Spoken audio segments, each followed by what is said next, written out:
toi? Grave, je crois qu'il est 11 heures. Ouais, l'heure de On s'en fout, la seule émission de cuisine où l'on ne... Je cuisine pas. Alors, bien évidemment, au programme aujourd'hui, on va parler...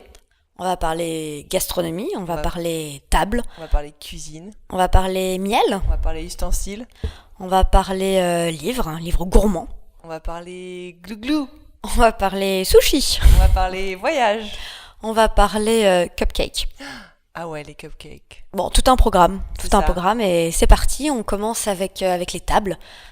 On commence avec les tables et bienvenue chez la Chez... Pointe du Groin. Tout à fait. Thierry Breton a avait déjà deux adresses dans le 10e. Il en a ouvert une troisième avec la Pointe du Groin. Et la Pointe du Groin, au déjeuner, fait des sandwichs. Et donc, ce sont des sandwichs avec des produits de qualité. Donc, j'en ai ramené deux.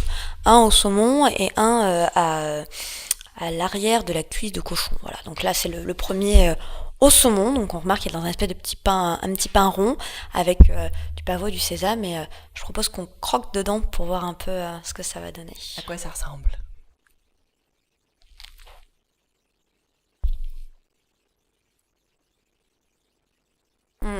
Ça, c'est bon. Mm. C'est très bon, c'est très gourmand. C'est moelleux, le pain est pas trop dur. Il est un peu imbibé d'huile. C'est assez frais parce qu'il y a de la salade bien verte, bien fraîche. Le saumon est parfait. La Je crois petite que tapenade par-dessus, là. ouais, c'est la petite touche Ouais, qui c'est déchire. ça. En fait, je sais pas si vous voyez, mais il y a le fromage et puis là il y a la petite couche de tapenade. Donc le Et, premier, et top. ça, c'est du bonheur. Donc le deuxième, c'est le modèle ficelle. Donc il les fait au coucou de reine ou comme là au cochon. Et, euh, et là, ça a l'air pas mal non plus. Il y a des cornichons, de la moutarde en grains. Alors hop, on y go, hein. On y va.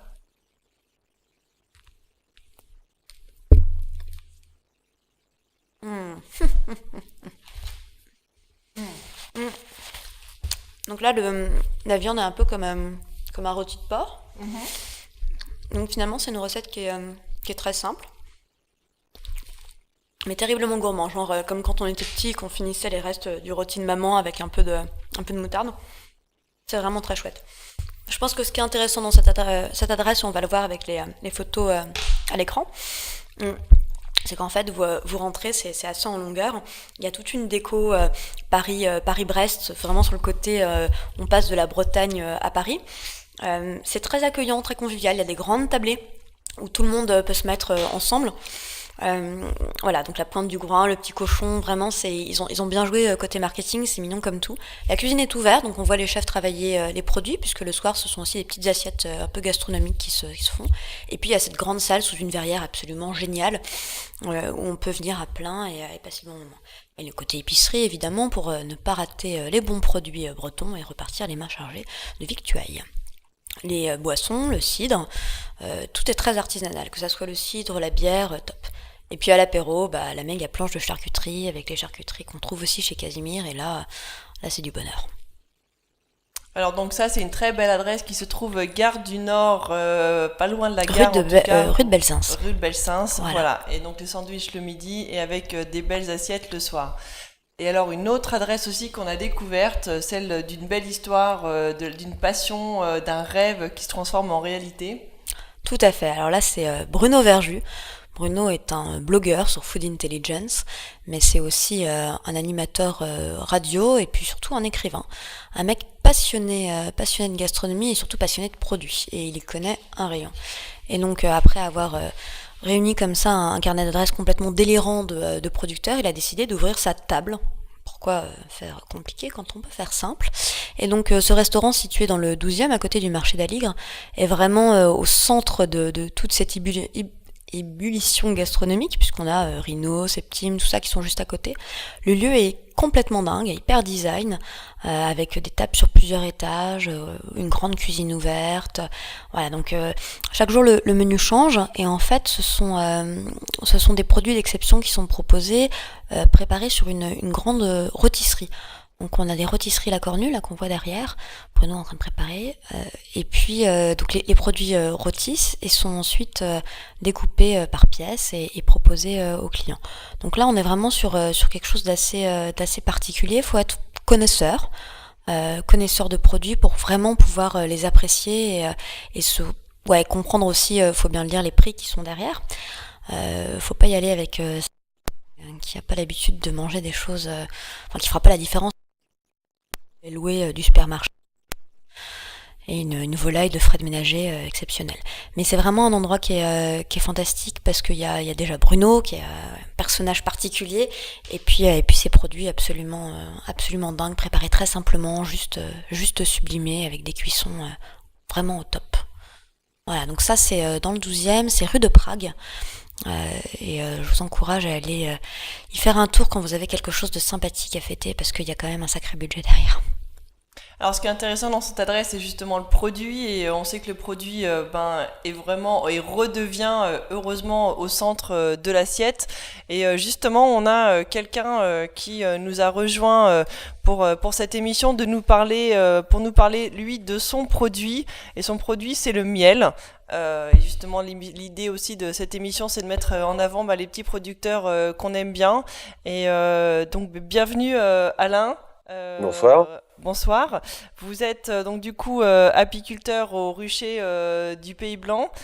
Bah voilà, que je pense que c'est un peu intéressant pour tout le monde de savoir comment est-ce qu'on devient apiculteur et qu'est-ce qui vous a amené dans cette passion. Comment on devient apiculteur? En fait, on est les ruchers du Pays Blanc, c'est l'exploitation. Aujourd'hui, on est installé en Loire-Atlantique. Le choix de la Loire-Atlantique, c'est parce que je suis arrivé pour faire du sel en fait ici, après une vingtaine d'années sur la région parisienne. Et je pense qu'on devient apiculteur par passion, par goût, par envie de nature.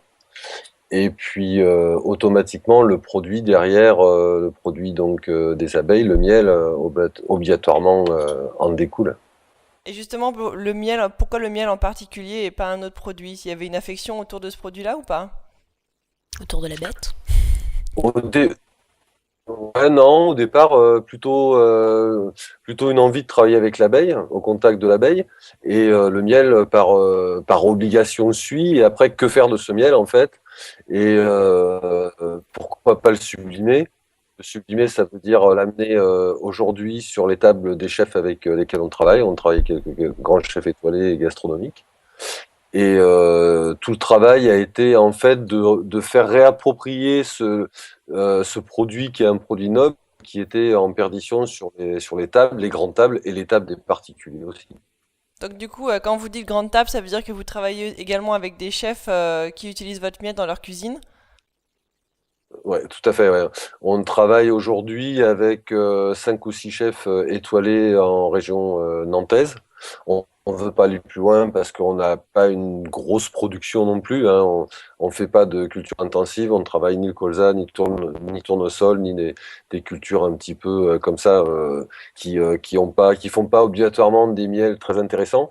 Nous, on va s'adapter sur des miels de terroir. On va plutôt travailler comme les vignerons. On va travailler le terroir. Et on va plutôt s'adresser à des gens qui ont envie déjà avec des gens qui ont envie de travailler nos produits. Donc des chefs étoilés et gastronomiques, et on a laissé la porte ouverte à notre clientèle particulière qui ont été les premiers à goûter nos miels. Et justement, quand vous parlez de miel de terroir, ça veut dire quoi exactement? Est-ce qu'il y a des sélections d'abeilles particulières ou alors est-ce qu'on est sur des terrains particuliers? Comment est-ce que ça s'exprime? Alors en fait, quand on parle de terroir, on parle de la terre, bien sûr, hein, terroir, terre. Et je compare mon métier aujourd'hui avec la même exigence que le vin, que les vignerons, puisque le miel vient du nectar des fleurs, qui est uniquement transporté par l'abeille, qui n'est pas modifié, et le vin vient du nectar du fruit, qui est transporté lui par l'homme par contre, mais qui n'est pas modifié sauf en vinification. Et en fait, on est exactement sur la même idée entre le miel et le vin.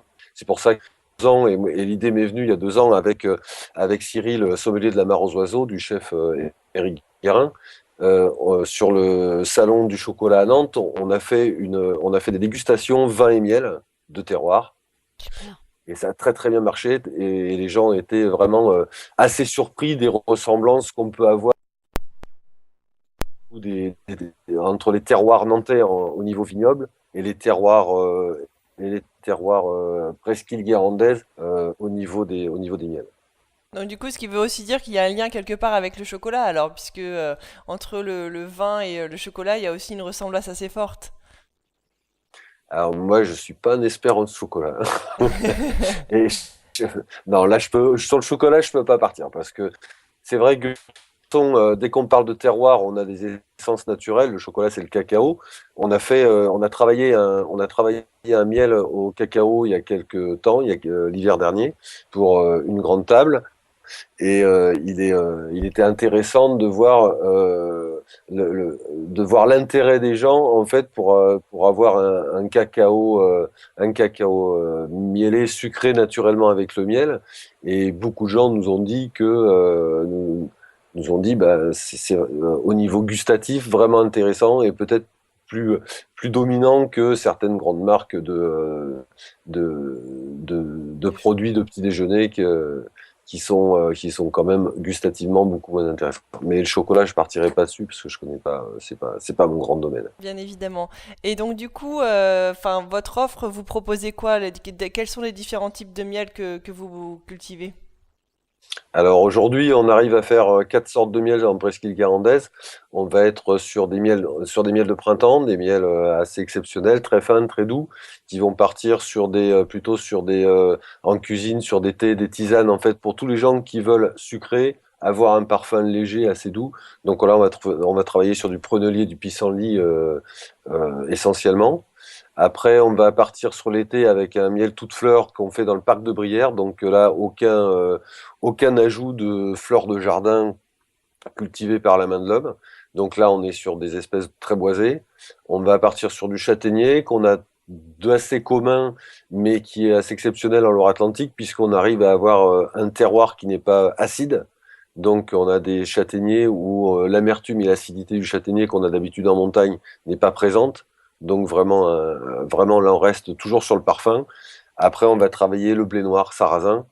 Et là on est sur un produit exceptionnel, le produit breton par excellence qui a tendance à disparaître, mais que nous on remet au goût du jour et sur la table des chefs. Et aujourd'hui on arrive à faire des choses assez extraordinaires au niveau de tout ce qui est vinaigrette, ainsi de suite, tout ce qui est produit d'accompagnement de légumes et salades vertes, ce sarrasin qui va relever les goûts, en fait, qui relève les défis, comme je dis tout le temps, il relève les défis du vinaigre, et il casse cette espèce d'acidité qu'on a tout le temps, et on rajoute du parfum. Après, on va partir sur des compositions pour les chefs. Chaque hiver, on va travailler pour des chefs, donc des miels à la fleur de sel, des miels au safran, des miels à la fève tonka aujourd'hui, qui est un épice qui se marie très très bien avec le miel. Et puis des miels un petit peu d'exception. Noël dernier, on a fait un miel à la truffe qui était assez exceptionnel. Et qu'est-ce qui fait que si aujourd'hui je vais au supermarché et que j'achète un miel de fleurs de montagne basique, marque MDD, et que j'achète un miel fleur de montagne à vous, qu'est-ce qui va faire la différence? Qu'est-ce qui va faire que ce produit va devenir un produit d'exception? Va y avoir une différence dans les abeilles, dans le travail au quotidien? Alors, j'ai tendance à dire que déjà, si vous allez dans les GMS, malheureusement, à 90%, vous ne trouverez pas un miel d'exception. Déjà, vous ne trouverez pas les nôtres. Ouais. Euh, Mais déjà, malheureusement, aujourd'hui, ce- 90% des gens vont acheter leur miel en GMS. Ouais, ce qui est bien dommage parce qu'il existe même en région parisienne ou GMS, dans grande les villes. distribution, un supermarché. Grande distribution, ouais, tout à fait. Mais aujourd'hui, il existe énormément d'endroits où vous avez des paniers, même sur Paris. Hein, aujourd'hui, si on peut donner un endroit, ça s'appelle Atanka, Mm. aujourd'hui, qui est un distributeur de produits de région et de producteurs. Et là, vous trouverez des miels, vous trouverez des huiles d'olive. En fait, il suffit de taper Atanka sur Internet et là, vous allez trouver dans Paris des produits d'exception et des produits de producteurs surtout. Sans parler de produits d'exception, des produits de producteurs. Nous, produits d'exception, pourquoi? Parce qu'on me l'a dit, moi, au départ, j'osais pas trop en parler parce qu'on est tout d'abord apiculteur, on n'est pas là pour faire des produits d'exception, mais c'est des chefs qui nous l'ont dit et ça vient d'un travail qui a été fait, en fait, par rapport aux anciens qui mangeaient énormément de miel sur leur table, hein, parce qu'avant on n'avait pas de sucre, on avait du miel sur les tables. Donc du coup les anciens me disaient on n'arrive pas à trouver les goûts d'antan. Donc moi ça me dérangeait quelque part quand même. Ça ressemble à quoi une journée d'un apiculteur? En hiver ou en été? Ah, les deux alors. À Alors, mi-saison, là, À la mi-saison. comme actuellement. à mi-saison, ça ressemble à quoi? Alors c'est déjà des journées complètes. On a à partir du mois de mars, il y a plus de, on pense plus au congé, on pense à la saison parce que la saison se fait sur 5 mois. Donc elle commence au mois de mars, elle se finit au mois d'août. Et si vous n'avez pas fait votre saison entre ces temps-là, l'abeille après elle est au repos. Donc c'est 6 heures du matin, 22 heures tous les jours. Et quand vous faites, comme sur mon exploitation, quand vous faites aussi la communication, ce qu'on fait ensemble ce soir, l'aspect communication, l'aspect tout ce qui est mise en pot, tout ce qui est l'aspect organoleptique des miels. En fait, ça vous prend déjà pratiquement toute la matinée, les préparations de commandes, l'étiquetage, enfin bon, tout le travail. Et puis l'après-midi, vous êtes au contact des abeilles, donc ça veut dire toute l'après-midi sur les ruchers. Ça veut dire faire ses essaims, voir l'état des reines, voir l'état des colonies, voir si le miel rentre, rajouter éventuellement des hausses, la hausse où rentre le miel des abeilles, sur la ruche. Et puis, quand vous avez fini tout ça, vous rentrez chez vous, vous dormez pour recommencer le lendemain matin. Et justement, quels seraient les conseils pour des gens qui ont envie de se lancer dans l'apiculture? Waouh, alors il y a plein de conseils. Déjà, je pense que c'est un métier fabuleux, on est au contact de la nature, faut aimer être solitaire parce que c'est des grandes journées tout l'été, toute la journée tout seul, à moins de travailler en couple, mais il y a beaucoup de gens qui travaillent tout seul et quand en couple, généralement, il y en a un qui est à la mêlerie et puis l'autre qui est plutôt sur les ruchers. Donc c'est aimer la solitude, aimer le travail de force et sur des pointes de vitesse puisque en ce moment, je sais qu'à Paris, vous n'avez pas non plus des très belles journées. Donc en ce moment, quand vous avez 4 heures dans la journée, il faut rattraper, sur ces 4 heures de soleil, il faut rattraper une semaine de travail, de pluie. Donc ça veut dire qu'il faut savoir aussi gérer son temps, gérer ses forces, son état physique aussi.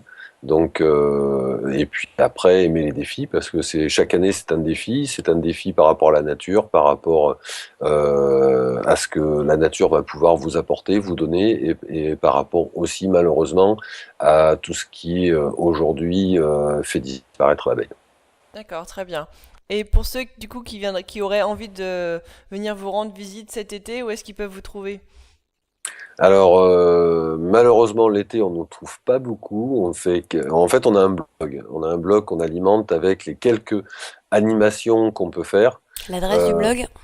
L'adresse du blog, c'est Les Ruchers du Pays Blanc. Faut taper avec mon nom, Alain Rey, R-E-Y. Et puis là, vous allez tout trouver. Les grandes tables avec qui on travaille, les magasins dans lesquels vous pouvez trouver nos miels, les gens avec qui on vit des aventures. Et puis les quelques marchés qu'on peut faire en été qui sont des vrais marchés de producteurs.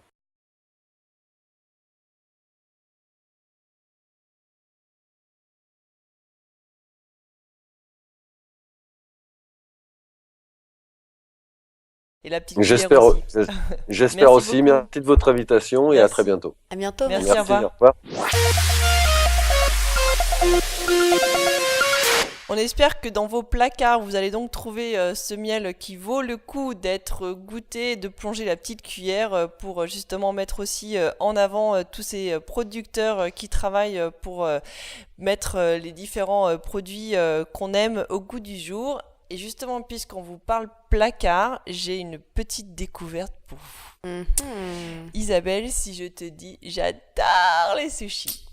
God. Yes, Gad, on ne doute pas une seule seconde que tu es en train de nous regarder, bien évidemment. Et écoute, pour assouvir ta folie des sushis, on t'a trouvé l'ustensile à avoir dans tes placards. Et cet ustensile, il s'appelle le Easy Sushi.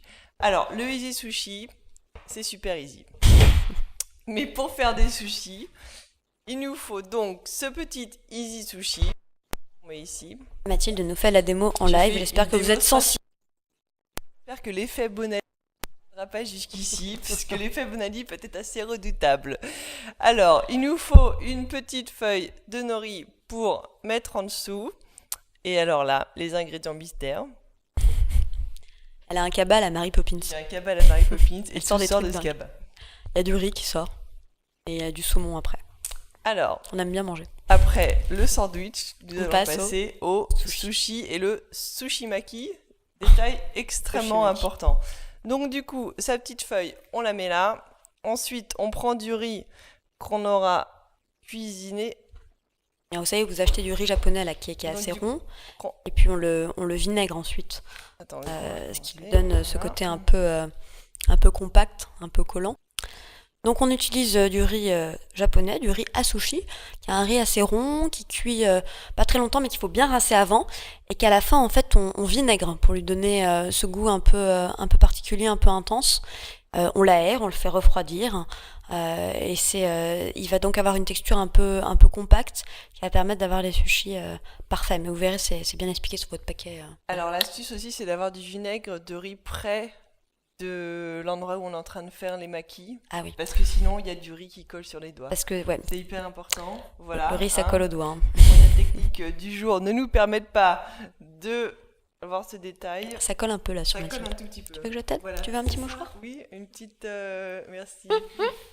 Une petite serviette. Et Voilà, donc elle nous met du riz partout, mais c'est sympa le riz. Voilà.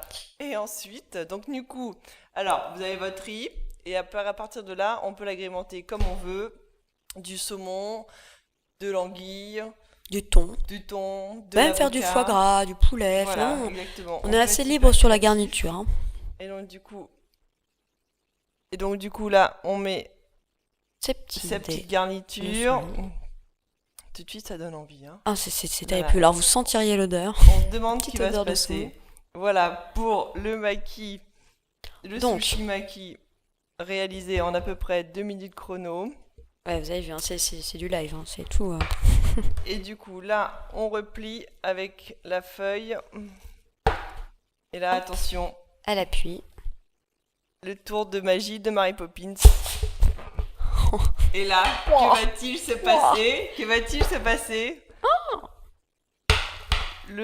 L'effet Monaldi est presque arrivé. Et voilà. Parce qu'il nous manque un peu d'eau pour fermer, parce que Il normalement on manquait met un de peu l'eau, d'eau. Voilà, c'est et ça permet de finaliser le sushi en collant la feuille.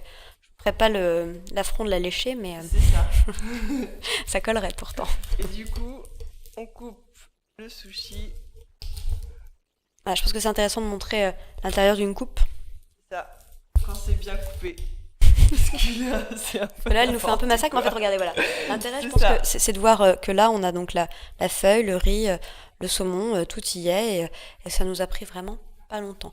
Faut juste avoir un petit bol d'eau à côté, de l'eau un peu vinaigrée pour gérer tout le truc à faire. Voilà, la belle démonstration de l'Easy Sushi. On a pu voir, c'était très facile à réaliser. Après, dans les petits détails, il y a encore un peu d'amélioration. C'est mais on fini y pour est que ça soit presque. hyper esthétique, mais on va y Voilà, arriver. Exactement. En tout cas, c'était donc l'Easy Sushi que l'on peut trouver facilement sur Internet.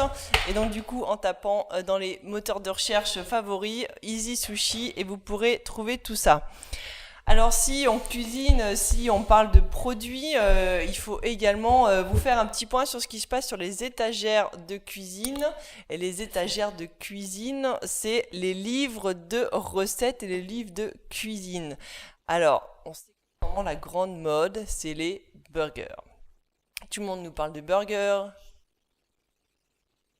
Il y a eu un... Tu t'es planté, on a d'abord le truc, l'assiette apéro. Ah merde, Mais bon, c'est pas grave, Ouais, comment on je fait? suis Tu veux qu'on reparte à l'assiette apéro? je suis désolée. Je suis désolée. Non, mais je les appelle.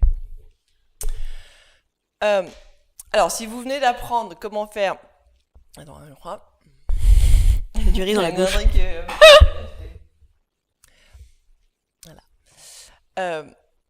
Alors, vous venez d'apprendre à faire les sushis, mais quoi de mieux qu'un cocktail dînatoire à la maison justement pour présenter ces sushis? Alors les apéros c'est sympa, on aime tous, mais alors qu'est-ce que c'est galère quand on est dans un apéro debout, qu'on a ses petits fours, son verre et qu'on essaie d'attraper son téléphone portable, généralement on l'a entre les dents. C'est un peu la guerre, c'est un peu vraiment l'angoisse. Et Et donc c'est on a pas très trouvé. classe En surtout. plus c'est pas très C'est élégant, ça, c'est vrai. voilà. Donc on a trouvé une super solution, c'est une assiette qui a l'air de rien, comme ça vous allez voir la photo d'ici pas longtemps à l'écran, qui est une assiette qui est rectangulaire et en fait sur le côté il y a un trou, voilà. Vous pouvez poser petites gourmandises, que ce soit des sushis, des brochettes, je ne sais quoi. Et donc sur le côté, dans l'encoche, vous pouvez glisser votre verre et votre verre tient tout seul, voilà, comme ça, sur l'assiette. Et donc vous baladez avec l'assiette qui finalement est tout en un, quoi. Vous pouvez à la fois prendre la brochette, manger et en même temps glouter en toute simplicité. Donc vraiment c'est l'apéro simplifié, quoi. Donc L'apéro social par excellence. l'apéro social. C'est ça. Je Tout à pense que fait. c'est ça le point important en fait de cette assiette, c'est qu'on peut sociabiliser en même temps que boire et manger. Et là, c'est quand même juste extraordinaire. Donc celle-là, on peut la choper online sur art au pluriel de la table.com, art-de-la-table.com. Ça coûte pas très cher, ça s'achète par 5, 10 ou 15 et ça quand même, ça simplifie la vie. Et donc du coup, il est temps de maintenant planifier la prochaine cocktail party. Exactement. Voilà. Et justement, vous avez peut-être besoin de recettes pour vos prochaines cocktail parties, apéro dînatoire ou même dîner assis à table. Oui, ça existe encore. Ringard. Et donc du coup, on s'est dit qu'on allait vous faire un petit tour des nouveautés côté livre de cuisine. Et qu'est-ce qu'on y trouve? Eh ben, je vous donne dans le mille des burgers. Parce qu'en ce moment, c'est la folie des burgers et qu'on n'en peut plus. On Des n'en peut burgers plus. Il y a du burger partout. partout. Il y a du burger chez Big Fernand, Il y a du notamment. burger chez Big Fernand et c'est justement eux qui sont arrivés avec ce livre publié aux éditions Petit Plat de chez Marabout. Alors pour continuer votre collection de petits plats qui, je pense, Vous donne envie de saliver. voilà. Ah, toujours. Nous partons sur l'atelier du hamburger. Non mais je sais bien, c'est pour ça que je vais reprendre. Mais du coup, je le montre comment? Je l'ouvre, je te montre comme ça. Non, Non mais je on sais, fait comme mais ça, tu le c'était poses. prévu. Tu le poses comme ça. Ça, on le pose et on le feuillette. Non? J'entends pas. Non mais je sais bien, mais Moi, je l'entends pas. j'étais prévu de. Non. Moi, ok, moi, de toute façon, moi, je t'entends pas quand tu me parles. C'est réglé. Ah ouais, je vois bien, tu me snobs, mais c'est pas grave. Du coup, j'étais partie quoi? Bon. Ah oui, et donc du coup, pour continuer votre petite collection de petits plats de Marabout, car je suis sûre que vous en avez au moins une cinquantaine à la maison, bien évidemment, on voulait vous présenter donc l'atelier du burger par l'équipe de Big Fernand. Alors Big Fernand, qui est-ce? Pour les non-parisiens d'entre vous, c'est important à préciser. C'est une C'est jeune une bande équipe de beaux garçons avec des chemises à carreaux et des belles moustaches. Voilà, une équipe de joyeuderie ici. Et donc du coup qu'on décidé de mettre un coup de jeune à tous nos burgers et un coup de français. donner un coup de français surtout, voilà exactement, puisqu'ils travaillent des produits, que ce soit la viande, que ce soit le fromage, ils utilisent beaucoup de produits du terroir et c'est ce qu'on retrouve dans ce livre. Alors à l'intérieur dans ce livre, on y retrouve tous les b.a.-ba, tous les classiques, Alors, la les manière buns, très de faire les important, les buns, buns. exactement, les garnitures, la manière de travailler le steak également, la cuisson, les sauces. Je crois que tu as une affinité particulière pour les sauces d'ailleurs, toi, non? Ah oui, les sauces de chez Big Fernand, c'est assez incroyable. Je crois que, bon, déjà, la viande est très bonne. Elle est vraiment juteuse, avec du gras, etc. Mais alors, les sauces, elles sont toutes faites maison et elles sont toutes absolument démentielles. C'est-à-dire crémeuses, mais pas trop, toujours avec bien assaisonnée, bien relevée. Donc ils font aussi bien des mayonnaises un peu épicées que des sauces avec du fromage. Et donc je crois que vraiment, ce qui est important dans un bon burger, c'est une bonne sauce. Et surtout la quantité de la sauce. Ça, après, ça va être à vous d'apprendre à la doser, mais voilà, faut qu'il y ait juste assez de coulant pour rendre le burger quasi indécent, en fait. Et là-dedans, déjà, on a les recettes des sauces et ça part bien. part très très bien. Ça parle très très bien et je pense que ça parlera également aux végétariens ou à ceux qui mangent uniquement du poisson parce qu'on a vu des recettes justement sur le poisson, on a vu la recette du végétarien. Donc oui, les végétariens peuvent manger des burgers et on pense à eux. Il y a également, on les oublie pas. Je sais que Big Fernand travaille également beaucoup le choix des fromages, donc que ce soit la fourbe d'Ambert, que ce soit le maroilles, que ce soit la raclette, le Cantal. Voilà, on a vraiment toutes les régions fromagères qui sont mis à l'honneur dans ce livre. Donc on vous le recommande pour satisfaire vos envies de burger du samedi soir ou autre jour de la passez semaine. aussi chez Big Fernand parce que c'est sympa pour les Parisiens, faut y faire un tour et puis après on achète le bouquin et on continue chez soi. C'est ça. Mais avec le burger, qu'est-ce qu'on a? Avec le burger, des frites. On a des frites. Et justement les frites, on en parle dans ce livre des frites qui a été publié par Hachette Cuisine, par Anne de la Forêt. Alors, des livres de cuisine, on en feuillette beaucoup et je peux vous dire que celui-ci est particulièrement réussi en termes de graphisme notamment. C'est vrai qu'à l'intérieur, on y trouve déjà toute une introduction sur la frite en général.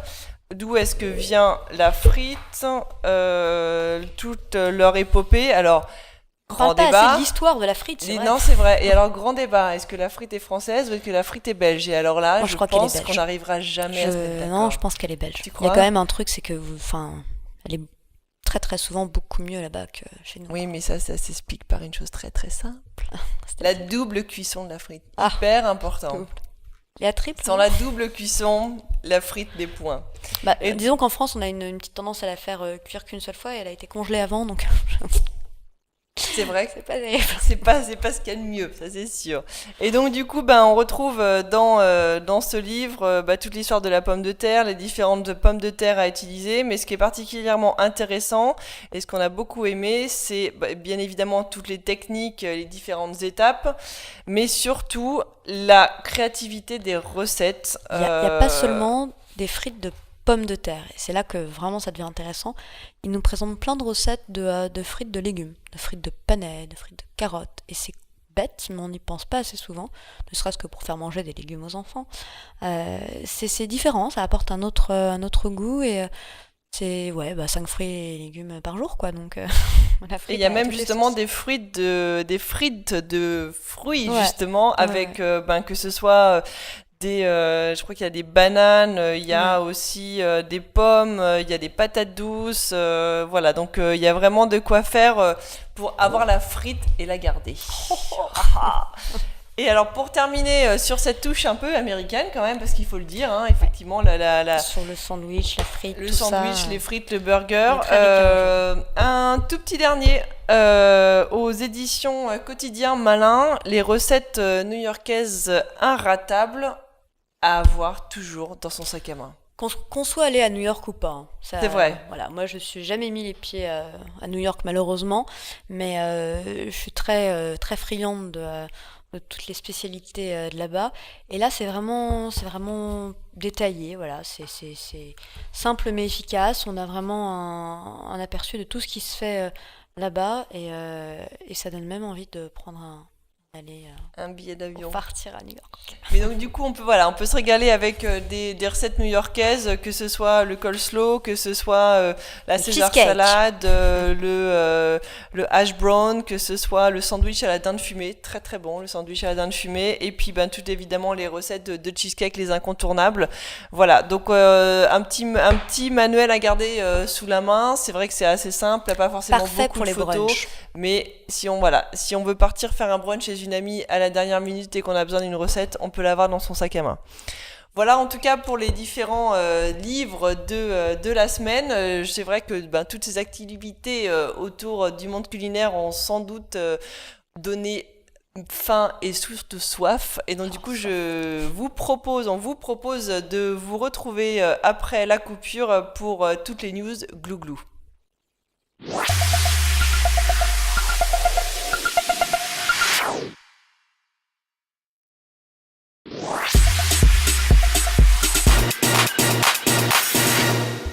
Nous voici de retour dans On s'en fout, la seule émission de cuisine où l'on ne Cuisine pas. Alors après avoir découvert du miel à tomber, travaillé votre déhanché lors des apéros dînatoires ou encore perfectionner votre technique des sushis, je pense qu'il est temps de parler bouteille. Isa, qu'est-ce que tu en penses? Tout à fait, c'est l'heure de l'apéro pour de vrai. Et figurez-vous que la bière revient en force. Et dans la région de Grenoble, ils sont carrément au taquet sur la bière. C'est-à-dire que quand vous allez dans un supermarché, vous avez un rayon bière qui doit faire la taille du Franprix en bas de chez moi, euh, avec des tonnes et des tonnes de bière artisanale et vraiment des produits intéressants. C'est pas la bière Heineken, c'est pas la 1664, non, c'est des trucs vraiment travaillés sur le terroir. Et donc il y en a une pour laquelle j'ai eu un vrai coup de cœur, c'est la bière Mandrin. Donc vous allez voir le visuel apparaître. Ils ont toute une gamme. Ils travaillent vraiment dans la région de Grenoble parce que c'est aussi une région où on fait de la bière, incroyable mais vrai. Et donc ici, ça se décline avec plein de saveurs. Donc les saveurs de la région, comme la noix, le miel aussi, ça pourrait peut-être intéresser notre ami Alain? Alain Ray. Et bien aussi des bières un peu plus sulfureuses, avec un petit parfum d'interdit, comme celle que vous voyez à l'écran, qui est au chanvre. Et le chanvre, comme vous le voyez avec le petit dessin, c'est aussi du cannabis. Et donc là, attention, ça ne drogue pas, hein, ça alcoolise tout au pire, mais ça donne un petit goût un peu épicé comme ça, qui change déjà, et puis qui donne un peu plus de profondeur à Punch votre à la boisson. bière. Ouais. Donc voilà, c'est à choper évidemment dans la région grenobloise, mais pas que, puisqu'on les trouve en ligne sur alpesgourmet.com. Après avoir décapsulé, on va maintenant partir faire un petit tour dans les dernières tendances avec notamment un événement qui nous donne très envie avec Mathilde. Ouais, d'aller voyager, l'envie d'aller voyager. Justement, on voulait vous présenter cet événement culinaire pour cet été. Alors, on a la chance parce qu'il dure longtemps, du 1er au juin au 29 septembre. Ça s'appelle la cantine du voyage. Ça se passe à Nantes. C'est dans le cadre de Nantes Capitale Verte 2013 où des organisateurs ont eu la bonne idée de mettre en place cet événement. Alors, la cantine du voyage, c'est quoi? Comme vous pouvez le voir, c'est un grand lieu où on va pouvoir se promener, on va pouvoir voir des animations, on va pouvoir Manger. faire des cours de cuisine, on va pouvoir manger, bien évidemment. Voilà, donc il y a vraiment des balades gourmandes et des plaisirs gourmands à découvrir tout au long de cette cantine du voyage à Nantes. Alors on aura notamment chaque lundi des chefs qui vont venir faire des démonstrations. Ensuite, il va y avoir des ateliers du goût qui seront mis en place également. Comme vous pouvez le voir, on va pouvoir assister à des cours de cuisine, donc rencontrer également des chefs. Il y a des soirées thématiques qui vont être mises en place et puis il y a également un bar qui sera ouvert toute la journée. Open. Et chaque fin de semaine, ça sera place à la fête. Donc voilà, on vous invite et on vous encourage à vous rendre à Nantes entre ce début juin et fin septembre pour aller découvrir ce qui se passe du côté de la gastronomie nantaise. Après cette envie de voyager, on va continuer à voyager, mais d'une façon un peu moins sympa avec notre flop.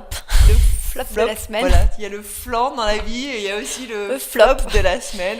Et le Et flop là, cette voilà. semaine est gros, est grand. C'est un burger, mais un burger un peu particulier. C'est pas des spaghettis que vous voyez, c'est des ramen, c'est une espèce de nouilles japonaises assez épaisses. Et donc là-bas, au pays du soleil levant, ils ont eu la drôle d'idée de faire un méga burger, le plus gros burger qui existe au monde à base de ramen. Alors à la base, on aime bien nous tout ce qui est burger, hein, vous l'avez compris, les sandwichs, le burger de chez Big Fernand, burger à la maison, très bien, pas de souci. Mais là c'est too much. C'est la junk food, tout ce qu'il y a de plus répugnant et d'abusé. C'est même plus drôle là. Ouais, et je crois qu'en fait, au pays du soleil levant, là, on se lève même plus après Non, ça. on C'est se lève ça. pour des nets, mais alors là, on reste assis. Non, voilà. Donc bon il y a des choses qui font envie, puis d'autres Non, beaucoup donc moins, là, c'est et big là flop. c'est typiquement le flop de la semaine. Mais en revanche, parce qu'il y a un flop, Puis il y a aussi le top de la semaine. Coup de Et le cœur. top de la semaine et le coup de cœur de la semaine, c'est la ruche qui dit oui. Et nous, on dit oui à la ruche qui dit oui. On reste dans la Pourquoi ruche, décidément. On va dans la ruche. Alors effectivement, J'aime bien les entre le miel, les abeilles, non, nous ne revivons pas un remake de nos séries préférées quand nous étions adolescentes. Nous allons donc direction la ruche. Et la ruche, on va vous expliquer ce que c'est à travers ce petit film. Un supermarché, un grossiste, une coopérative, parfois même un demi-grossiste. D'un côté, vous payez cher le produit. De l'autre, le producteur est mal payé pour son travail. La ruche qui dit oui raccourcit le circuit entre vous et le producteur. Alors, qu'est-ce qu'une ruche ? Une ruche est un point relais installé chez un particulier permettant le commerce direct avec les producteurs. Un particulier décide de créer une ruche. Il rassemble dans son entourage un réseau d'amis, de voisins, d'amis de voisins. Écoutons un producteur de pommes. Je vous propose mes pommes à 1,40€ le kilo et livre votre ruche à partir de 100 kg de commande. Le site recueille l'offre du producteur, puis la diffuse aux membres de la ruche. Les membres commandent les pommes si l'offre les intéresse. J'en veux 5 kilos, moi 10 kilos, 15 kilos par là, on veut 10 kilos. Quand le minimum de commandes est atteint, La ruche a dit oui. Le producteur livre la ruche et les membres viennent récupérer leurs produits. La ruche qui dit oui, c'est partout en France et pour tout le monde. Vous pouvez ouvrir une ruche, y participer ou la fournir. La ruche, ça marche pour les pommes, mais aussi pour la viande, le fromage, les légumes, le miel, les confitures, le pain, le vin, les jus de fruits. la ruche, ce sont des produits de qualité à un prix juste pour tous.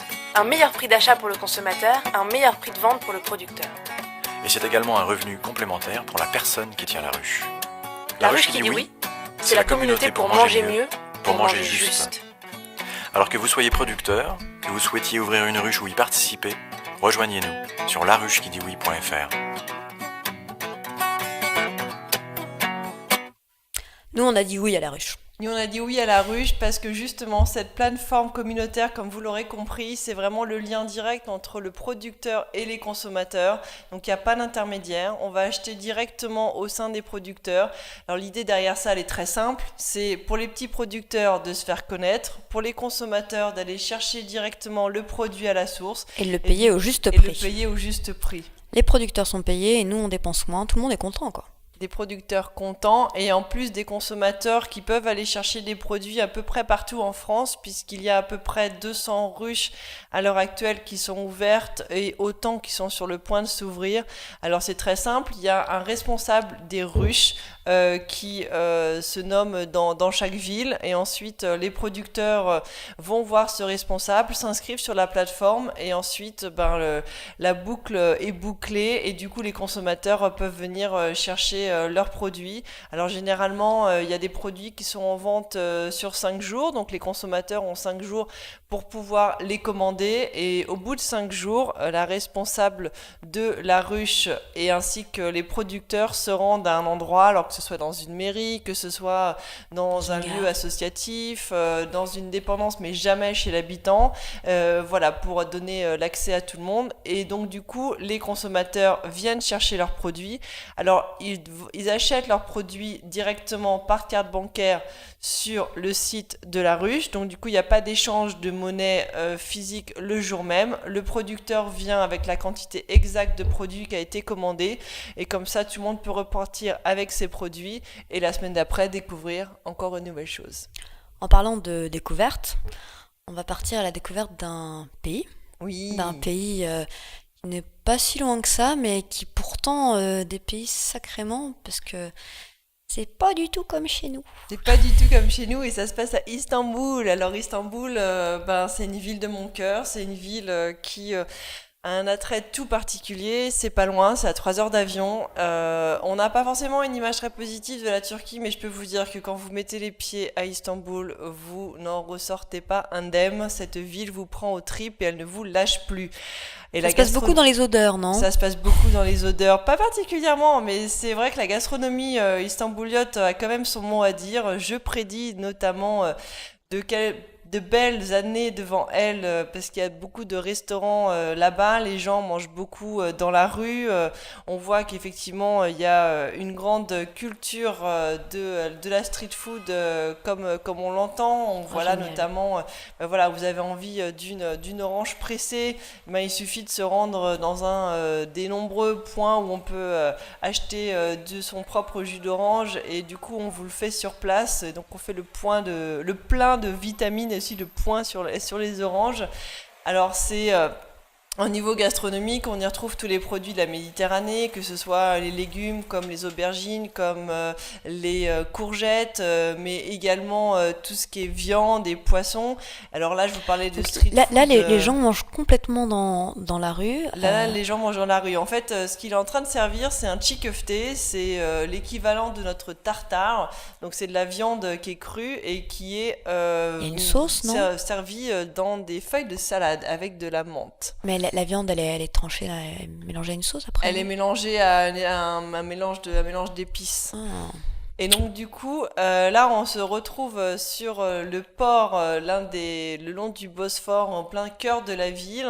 Et comme vous pouvez le voir, on a beaucoup de différents marchands ambulants sur la place. Et en fait, ce qu'on va voir juste après, voilà, ce sont les bateaux restaurants ou les restaurants bateaux qui, pour ne pas payer les taxes du fait d'être sur Génial. terre ferme, du coup ont leur restaurant sur le Bosphore et en fait ils servent des sandwichs au poisson. Donc ils vont pêcher le poisson dans le Bosphore et ensuite le poisson est servi dans du sandwich. Voilà, C'est le aussi bateau ça. mouche version pas chiant. Exactement. Et Et alors, bouffer en même temps. pour terminer sur des petites douceurs, bien évidemment, les fameux loukoum et pâtisseries turques, là où on voit un très très bel étalage dans une des pâtisseries à Istanbul. Et c'est vrai que les Turcs ont un goût assez particulier pour le sucré, donc du coup tout ce qui est pâtisserie et sucrerie, c'est quelque chose qu'ils affectionnent particulièrement. Ce qu'on C'est a- pas léger, hein, faut c'est le pas dire. léger, il faut le savoir, il y a beaucoup de sucre, il y a beaucoup de beurre, mais Qu'est-ce quand on que se c'est laisse bon. tenter, qu'est-ce que c'est bon. Et alors, pour terminer, après un bon repas, justement, on va s'asseoir sur des terrasses aménagées dans les petites ruelles pour boire son thé, pour boire son café, voire fumer son narguilé et passer une après-midi à la cool. Et Qu'est-ce que ça fait envie. qu'est-ce que ça fait envie? Et la dernière chose, et justement tu parlais des odeurs Isa tout à l'heure, Ouais. si vous vous trouvez juste à côté de cette boutique, c'est un véritable délice pour les papilles. Je m'explique, c'est là où ils vendent du café turc et le café turc est particulièrement fort mais particulièrement sucré également et donc du coup pour moi qui n'aime pas le café, c'est un vrai plaisir de se retrouver là-bas. En tout cas voilà, j'espère que quelques images vous ont donné envie de partir sur Istanbul. Sur 4 jours, c'est tout à fait faisable. C'est à la fois un mélange de ville traditionnelle, de ville moderne qui bouge en permanence. Et il y a énormément de choses à faire dans cette ville. Et croyez-moi, vous ne serez pas déçus du voyage. Alors justement, on parlait... moi encore le café, là, c'est vrai que ça donne envie de boire du café. De voir ce qui se passe. Ouais. On parlait justement de fin de repas et donc de dessert. On arrive aussi à la fin de l'émission. Et donc on vous a trouvé une petite perle sur le net, une vidéo qui va vous apprendre beaucoup sur une façon de manger proprement un dessert pas très pratique en temps Non, normal. et généralement, ce dessert, on a un peu tendance à S'en s'en foutre mettre partout. plein la figure. Si tu croques dedans, tu t'en fous sur le nez, t'en c'est fous ça, sur le voilà. front, dans les cheveux. Tu le prends par en dessous, tu te retrouves après que la crème, tu sais plus quoi faire. C'est le Cupcake. cupcake. Et là, on vous laisse la leçon de gentleman pour la fin.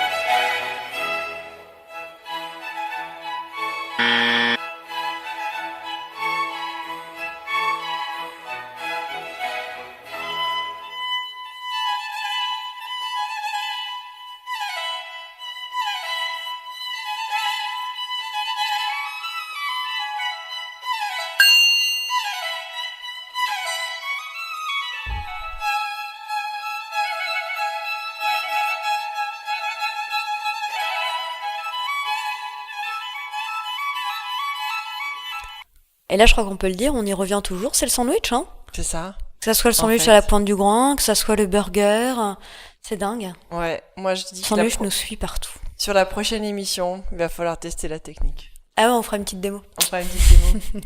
Merci beaucoup à tous de nous avoir suivis dans On s'en food. Et on vous donne rendez-vous la semaine prochaine pour de plus grandes aventures Culinaire. culinaires. Merci beaucoup.